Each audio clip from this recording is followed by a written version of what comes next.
Relax. Nakakaya naman sa'yo kasi isang superstar ka, tapos dito ka titira. Hindi, okay lang yun. Gusto ko lang talagang masolve yung problema ko.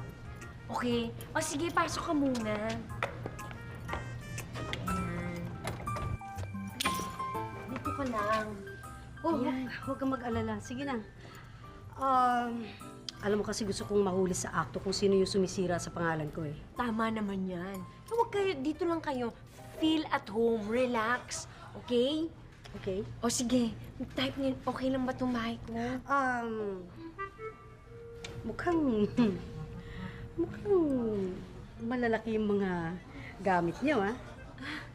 Hindi naman. Maliit ka lang siguro. Close tayo, di ba? Ay, okay naman close tayo. Lamig mo na juice. Hindi, okay lang, okay lang. Soft drinks. Hindi. Bibili lang ako, Oh, sige, sige. Huwag kang mag-alala.